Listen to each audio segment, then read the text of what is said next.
قانون سازی میں بارہا کہہ چکا ہوں اس موقر اور معزز ایوان کا پریروگیٹو ہے، اختیار ہے۔ بہت ہو گیا، اب 9 مئی کی جو دھول ہے وہ بیٹھنی چاہیے۔ سیاست تو عزت کے لیے کیا جاتا ہے، اور معذرت کے ساتھ اس وقت وفاق میں نہ عزت دیا جاتا ہے اور نہ ہی سیاست کیا جا رہا ہے۔ گن پوائنٹ کے اوپر تو مذاکرات نہیں ہو سکتے کہ آپ بار بار جو ہے اسلام آباد پہ حملہ کریں، ساتھ جو ہے کال دیں سول نافرمانی کی۔ اب بھی وقت ہے کسی طرح سے اس کو راضی کرو، اب بھی وقت ہے کسی طرح سے رجیم چینج کے معاملات کو ٹوٹل ریورس کرو۔ جناب اسپیکر صاحب، ہم اسرائیل میں نہیں پاکستان میں ہیں۔ آپ کے کولیگز وہ چھپتے پھرے یہاں پہ کسی کمرے میں پناہ مل جائے۔ میں اب بھی یقین رکھتا ہوں کہ اگر پارلیمنٹ سے درخواست کی جائے تو آگے بڑھے تو صورتحال کو دوبارہ واپس اپنے حال پہ لایا جا سکتا ہے۔ یہ پی ایم ایل این والوں کو، پیپلز پارٹی کو، یہ ایم کیو ایم کو، ساروں کو ہوش کے ناخن لیں۔ ہر بات میں آرٹیکل 6 کی بات کرتا ہوں۔ یہ آرٹیکل 6 لگا تو پھر بہت سے لوگوں پہ لگ جائے گا، جو آج حکومت میں ان پہ بھی لگ جائے گا۔ یہ نیا بیانیہ لائیں گے، ایک مشرق کو بھاگے گا، ایک مغرب کو بھاگے گا، اور مرنے کے لیے، دھکے کھانے کے لیے پاکستان کی عوام رہ جائے گی۔ بسم اللہ الرحمن الرحیم، السلام علیکم ناظرین۔ سال 2024 کا کاؤنٹ ڈاؤن شروع ہو گیا، کل آخری دن ہے۔ ہر سال کی طرح یہ سال بھی تلخ اور شیریں یادوں کے ساتھ اختتام پذیر ہو رہا ہے۔ گزشتہ کئی سالوں کی طرح رواں برس بھی پاکستان کے لیے قومی اور بین الاقوامی سطح پر چیلنجز بھرپور رہے۔ اگر سیاسی محاذ کی بات کی جائے تو یہ سال انتہائی ہنگامہ خیز رہا، غیر یقینی کی صورتحال برقرار رہی۔ پاکستان تحریک انصاف کے لیے شدید مشکلات سے بھرا ہوا یہ سال رہا۔ جنوری کے آغاز میں پی ٹی آئی انتخابی نشان سے محروم ہو گئی۔ جنرل الیکشن سے چند دن پہلے سائفر کیس میں بانی پی ٹی آئی جیل کی سلاخوں کے پیچھے جا پہنچے۔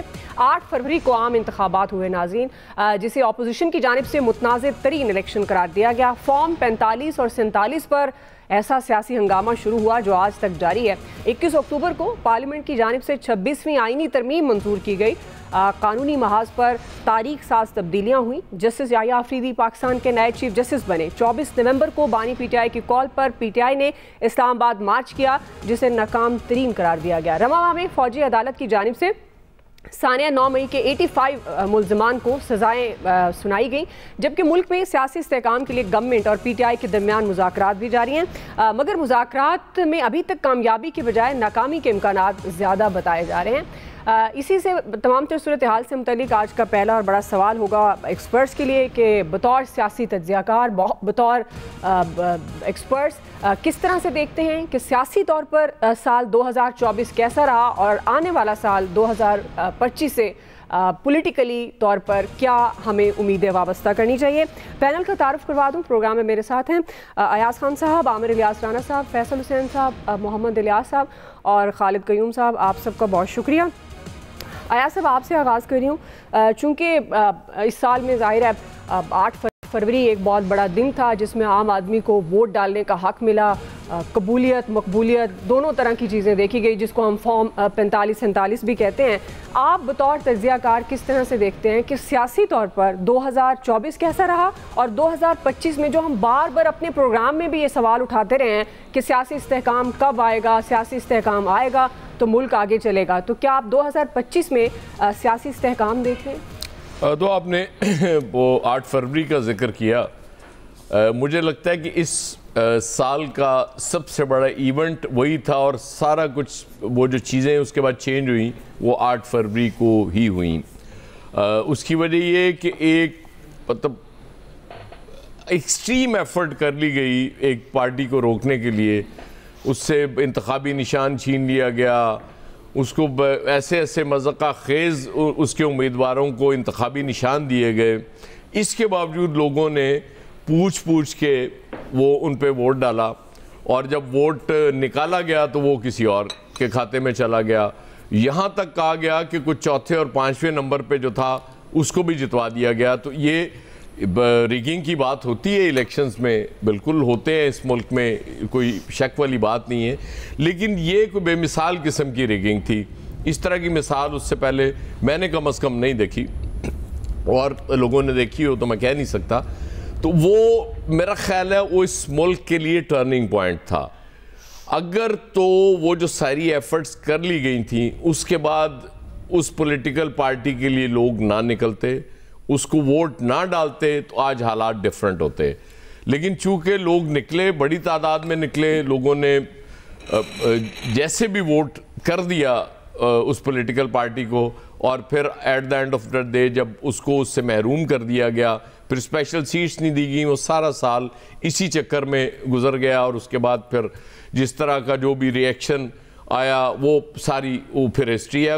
میں سمجھتا ہوں کہ جو کچھ ہوا یہ 8 فروری کے اس کے بعد یہ سارا سال گزر گیا، کوئی مختلف سال نہیں تھا یہ بھی، کیونکہ پاکستان کی تاریخ میں بہت کم ایسے سال ہوں گے جب ہم کوئی اچیومنٹس بیٹھ کے گنوا رہے ہوں بہت ساری، کہ جی یہ دیکھیں ہم نے بہت بڑی کوئی اچیومنٹ کر لی۔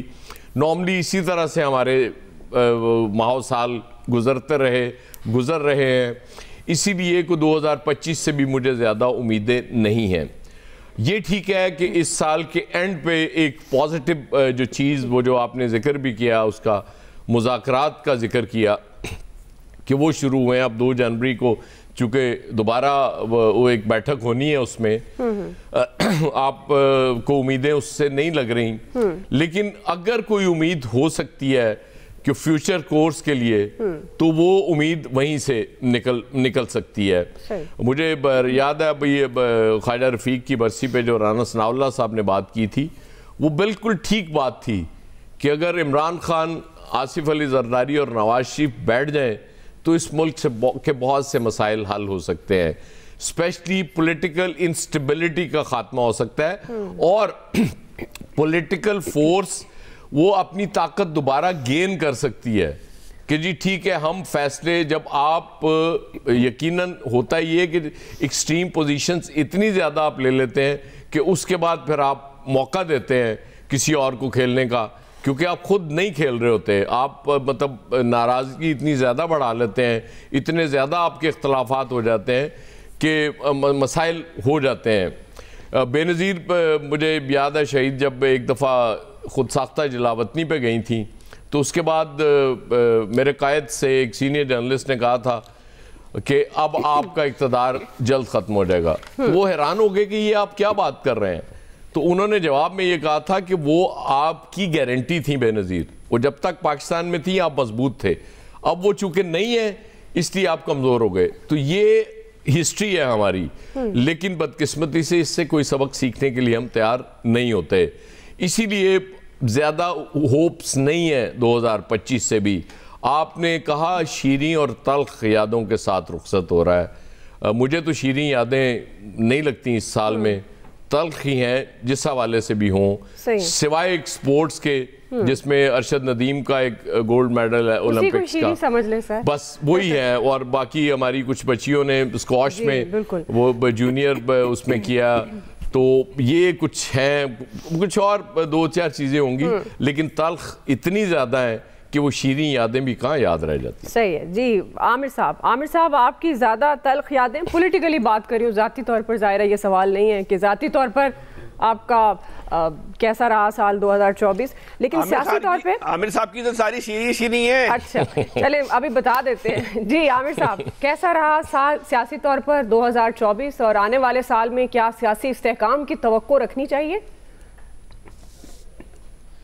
دیکھیں رن ڈاؤن آپ نے بڑی خوبصورتی کے ساتھ سارا پیش کر دیا پورے سال کا، اور پھر ایاز خان صاحب نے اس پہ تڑکا بھی لگا دیا۔ اب اس اٹھک بیٹھک پہ میں بھی کام شروع کر دیتا ہوں جو سال کے اینڈ پہ شروع ہوئی ہے سیاست والی، تو اس پہ ہم آتے ہیں۔ لیکن چونکہ ظاہر ہے کہ 13 جنوری کو جب بلے کا نشان پی ٹی آئی کے وکلاء کی نااہلی سے گیا، اور پھر یہ ثابت ہوا سپریم کورٹ میں کہ ان نااہلوں نے اپنی پارٹی نہ لکھ کے اپنا بیڑا غرق خود کیا، کیونکہ نشان لیا گیا تھا، پارٹی کو کالعدم نہیں قرار دیا گیا تھا۔ اب اس غلطی کو نہ کوئی تجزیہ نگار مانتا ہے، نہ ان کے فلاسفر مانتے ہیں، وکلاء جو آپس میں ان کے جوتیوں میں دال بٹ رہی ہے۔ آج علیمہ خان کا ٹویٹ دیکھ لیں کہ یہ کس قسم کے وکلاء ہیں کہ کیا بھاری فیسیں بھی لے رہے ہیں اور کیا ہمیں سوشل میڈیا دے رہا ہے۔ تو یہ ان کا سال تو اس طرح چل رہا ہے، اور 26 نومبر ظاہرہ اس ملک کے خلاف ایک بہت بڑی سازش تھی، جہاں پہ ایک وزیر اعلیٰ وفاق پہ چڑھائی کرنے اس وقت آ رہا ہے جب اس کے اپنے عملداری میں پارا چنار میں لوگوں کی پیاروں کی میتیں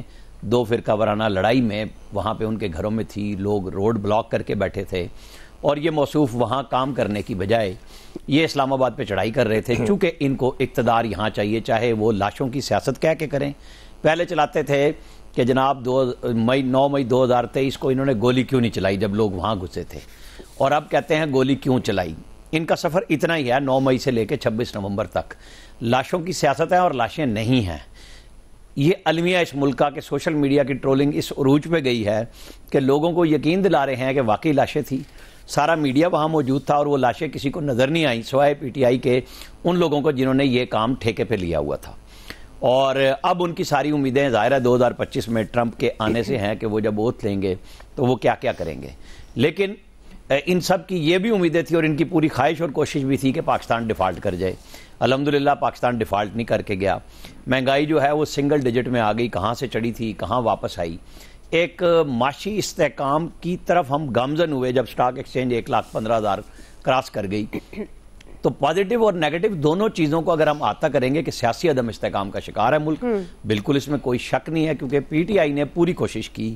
دیکھیں بات چیت کا راستہ شہباز شریف، آصف علی زرداری سارے لوگ نکالنے کی ٹرائی کرتے رہے، اور عمر ایوب نے آخری دفعہ جب شہباز شریف نے جا کے ہاتھ ملایا تو انہوں نے کہا یہ تم چور اور ڈاکو ہو۔ اب ان چور اور ڈاکوؤں کی منت ترلا کر کے بہرحال اچھا قدم ہے کہ آپ ایک بات چیت کی طرف آئے ہیں کہ اٹھک بیٹھک تو شروع ہوئی، اور حضرت عرفان صدیقی صاحب کا دھندا بھی شروع ہوا کہ سپوکس مین بن گئے، ادھر وہ فیصل آباد والے ہمارے دوست بن گئے ہیں کہ جناب ہمیں ترجمانی کے فرائض انجام دیے ہیں، باقیوں کی دکانیں بند ہو گئی ہیں، کیونکہ وہ اگر بولیں گے تو قیادت کہے گی کہ آپ لوگ کیا کر رہے ہیں وہاں بیٹھ کے مذاکرات میں۔ ہونے چاہیے مذاکرات، اس لیے ہونے چاہیے کہ یہ پاکستان کی ضرورت ہے، پاکستان کی تمام سیاسی جماعتوں کی ضرورت ہے۔ عمران خان کو رجوع کرنے کی ضرورت ہے کہ وہ پریشر سے اسٹیبلشمنٹ کے گھٹنے نہیں ٹکوا سکے، بلکہ اس کے اثرات یہ ہوئے ہیں جو یہ کہہ رہے ہیں ترسیلات زر ابھی اگلے 2-3 مہینے اور واچ کریں گے، لیکن جوش و خروش سے لوگوں نے پیسے بھیجے ہیں پاکستان کے لیے، کیونکہ یہ کسی کے لیے نہیں ہے، لوگ اپنی فیملیز میں بھیجتے ہیں، اپنے بزنسز کے لیے بھیجتے ہیں۔ کیا وہ ان کے لیے روک دیں؟ کیا عمران خان نے اس دور میں ایسا کام کیا تھا کہ ڈائسپورا سے خطاب کرنے میں جب وہ نواز شریف کا اے سی اتروانے کا غصہ کر رہے تھے ان سے انویسٹمنٹ لاتے؟ وہ جو مراد سعید صاحب گم ہیں، چھپے ہوئے ہیں، جو کہتے تھے 100 ارب ڈالر اس کے منہ پہ مارے گی، 100 ارب ڈالر اس کے منہ پہ مارے گی، یہ چند ارب ڈالر بھی اوورسیز پاکستانیوں سے نہ لے سکے، ہاں البتہ امریکیوں سے چند ملین ڈالر خرچ کرا کے ٹرولنگ کا ایک سسٹم لیا جو 4 دن سے وہ جو انڈیا کی ہٹی امریکی گوروں نے اس وقت سلگائی ہوئی ہے، اور وہ سارے کے سارے رچرڈ صاحب بھی غائب ہیں اور باقی بھی غائب ہیں کہ وہ پتہ نہیں کون سے سچ ہے جھوٹ ہے، لیکن اس وقت وہاں پہ ایک نیا کام شروع ہو چکا ہوا ہے۔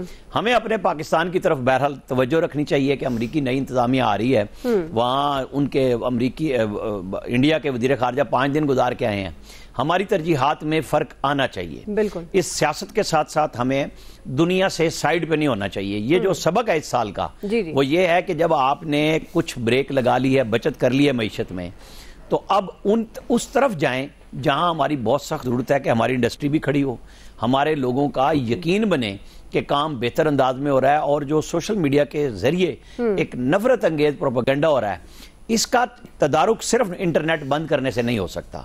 اس کا تدارک ہو سکتا ہے کہ آپ بتائیں کہ آپ نے کیا کیا کیا ہے اور کیا کرنے کے عزائم ہے۔ آپ نفرت کی سیاست کا جواب نفرت کے یا اس مشکل یا دشمن پڑنے سے نہیں کر سکتے۔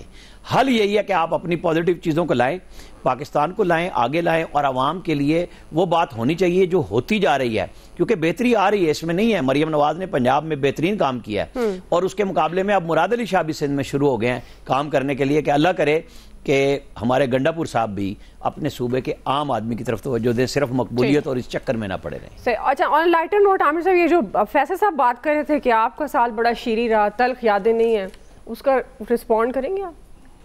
بتایا تو انہوں نے پاکستان۔ دیکھیں جی، میری تو والدہ کی 24 اگست کو ڈیتھ ہوئی، جی، اور میرا ذاتی طور پہ تو یہی بڑا غم ہے، میری والدہ کی ڈیتھ ہوئی اس سال میں۔ اللہ تعالیٰ ان کی منزلیں آسان کرے۔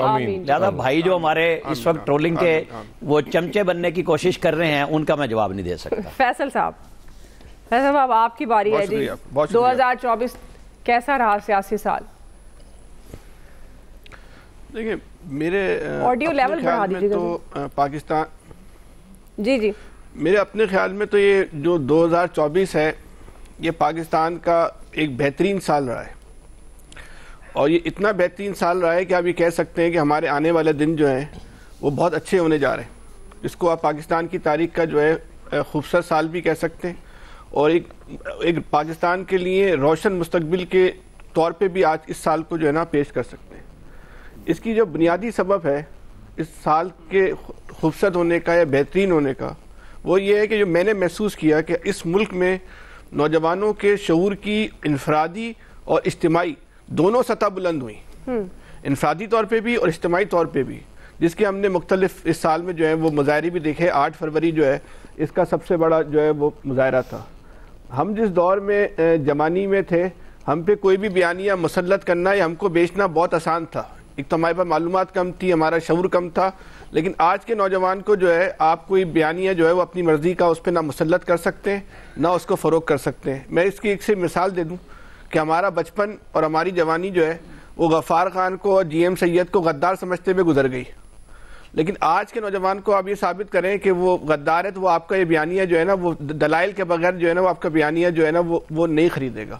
تو یہ اس سال کی سب سے ایک اچھی علامت ہے، جو پاکستان کے لیے اچھی علامت ہے، پاکستان کے مستقبل کے لیے جو ہے وہ اچھی علامت ہے کہ آپ کے ملک کا جو نوجوان ہے، جو آپ کی آبادی کا 65% ہے، اس کے شعور کی سطح جو ہے وہ بہت زیادہ بلند ہو رہی ہے۔ وہ سوچنا بھی جانتا ہے اور وہ سوال کرنا بھی جانتا ہے۔ یہی وجہ ہے کہ جو اس ملک کے بابے ہیں، جو اس ملک کے بزرگ ہیں، جو اس ملک کی تباہی کے اصل ذمہ دار ہیں، وہ اس نوجوان کو گالی دے کے پکارتے ہیں، اس کو تصدیق آمیز لہجے میں، تصدیق آمیز ناموں سے پکارتے۔ دنیا کا واحد اس ملک کا نوجوان ہے جس ملک کے نوجوانوں کو اس ملک کے سینئر جو لوگ ہیں وہ گالیاں دے کے اور تصدیق آمیز الفاظ کے ساتھ جو ہے وہ پکارتے ہیں۔ وہ کیوں پکارتے ہیں؟ کہ یہ نوجوان سوال پوچھ رہا ہے۔ ہمارے دور کا نوجوان سوال نہیں پوچھتا تھا، اس کی بہت ساری وجوہات تھیں، اس میں خوف بھی تھا سب سے بڑی وجہ۔ آج کے نوجوان نے جو ہے وہ خوف کے بت بھی گرا دیے ہیں۔ یہ سب پاکستان کے لیے اچھی خبر ہے۔ اس کے اثرات یہ نہیں ہو سکتا 25 میں آ جائیں، 26 میں آ جائیں، 4 سال بعد، 5 سال بعد، لیکن یہ پاکستان کے درست سم میں بڑھتے ہوئے پاکستان کے ایک روشن اور ایک بہتر مستقبل میں بڑھنے کی طرف جو ہے یہ ہمیں نظر آنے والا راستہ ہے، جس مقصد کے لیے یہ پاکستان ہمارے بزرگوں نے جو ہے وہ قائم کیا تھا۔ آج کے نوجوان کو جو ہے نا آپ اپنی مرضی کا کوئی ڈرائنگ روم میں بیٹھ کے بیانیہ بنائیں اور اس کو بولیں وہ آپ کا بیانیہ خرید لے گا تو وہ مسترد کر چکا ہے، وہ نہیں اس کو آپ جو ہے نا وہ بیچ سکتے۔ اور اس کے شعور کی جو بلند ہونے کی جو سب سے بڑی جو دلیل تھی وہ 8 فروری تھا۔ اس سے بڑی مثال جو ہے وہ آپ کو جو ہے شاید ہی جدوجہد کی تاریخ میں یا انقلاب کی تاریخ میں شاید ہی ملے۔ اور سب سے بڑی بات یہ ہے کہ آج کا نوجوان جو ہے وہ تبدیلی کے لیے کوئی تشدد کا راستہ اختیار نہیں کر رہا، بلکہ آئین میں درج قانونی راستہ، چاہے وہ ووٹ ڈالنے کا راستہ ہو، چاہے وہ آزادی اظہار رائے کا راستہ ہو۔ ٹی وی پہ آپ اس کی بات نہیں چلنے دیتے، وہ سوشل میڈیا سے وہ اپنی بات کرتا ہے، اس لیے وہ آپ کو بدتمیز لگتا ہے۔ کیوں؟ وہ آپ کے سسٹم کو ہٹ کر رہا ہے، وہ اشرافیہ کو براہ راست ہٹ کر رہا ہے۔ آج کا نوجوان اشرافیہ کے لیے ایک جینون تھریٹ بن چکا ہے، پاکستان کے طاقتور لوگوں کے لیے ایک جینون تھریٹ بن چکا ہے آج کا نوجوان۔ اس لیے ہمیں آج کا نوجوان جو ہے، اس ملک کا نوجوان جو ہے وہ ہمیں برا لگتا ہے۔ ہم یعنی کہ باقاعدہ یہ ایک المیہ ہے اس ملک کا کہ ہم اپنے ملک کے نوجوانوں سے نفرت کرنا شروع ہو گئے، ان کے عجیب و غریب جو ہم نے جو ہے نا وہ جو ہے نا نام رکھ دیے ہیں۔ بھائی کیوں رکھ دیے نام؟ وہ سوال کرتا ہے، بھائی سوال کرتا ہے اس لیے سوچتا ہے، سوال کرتا ہے، اس کو ہم کہتے ہیں بدتمیز ہے۔ بھائی کیا بدتمیز ہے؟ آپ کسی کا پورا مینڈیٹ چھین لو، وہ آپ سے کہے تم نے کام کیا، بولو نہیں ہے تم تو بدتمیز ہو۔